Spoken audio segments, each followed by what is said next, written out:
Alors, quelle est la stratégie de la Poste pour le maintien de ce service public en zone rurale et même urbaine? On pose la question ce midi à Ozel-Vural.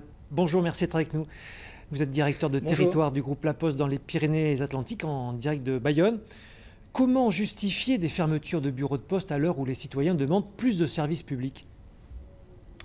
Alors tout d'abord, je vous remercie, Monsieur Dubroca, de me donner l'occasion de rétablir une vérité, donc une réalité.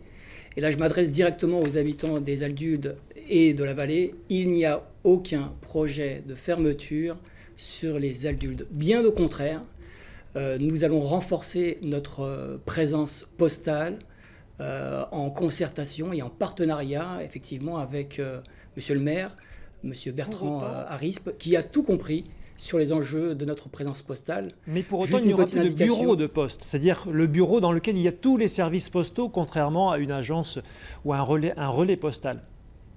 C'est cela. Les services postaux sont effectivement assurés. Vous retrouverez, les habitants des Aldudes retrouveront les mêmes services postaux que dans un bureau de poste classique. La grande différence, c'est que l'amplitude horaire sera très largement augmentée, puisqu'aujourd'hui, nous avons une amplitude horaire de 10 heures par semaine. Et je comprends effectivement les habitants des Aldudes qui craignent que le service diminue, le service public diminue, alors que notre intention est tout autre. Nous allons rester aux Aldudes et nous allons renforcer notre présence postale sur ce territoire. Donc vous dites que le service postal sera maintenu, mais finalement c'est la commune qui va l'assurer. Vous vous déchargez de cette mission? Oui. Alors effectivement, la réalité, c'est bien celle-ci. C'est soit une agence postale qui assurera effectivement les services postaux, soit un relais poste commerçant. Vous avez raison. Donc effectivement, il y a un transfert de services, mais qui est assuré soit par une agence postale ou un relais poste. Pourquoi? C'est pour un souci d'économie? La principale motivation... Pardon? C'est pour un souci d'économie à la Poste? Bon, on va pas se mentir, vous imaginez bien effectivement qu'il y a des contraintes budgétaires et garder aujourd'hui un bureau ouvert à l'échelle de 10 heures par semaine, et là je me mets à la place d'un client, c'est peu.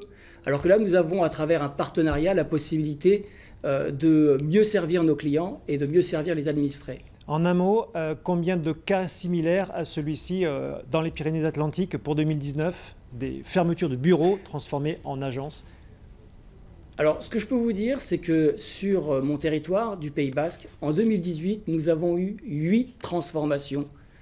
Donc, c'est peu, mais en même temps, c'est plus que nécessaire. Et pour 2019, nous sommes toujours en concertation avec les élus, et notamment avec Monsieur le maire Bertrand Arispe, qui...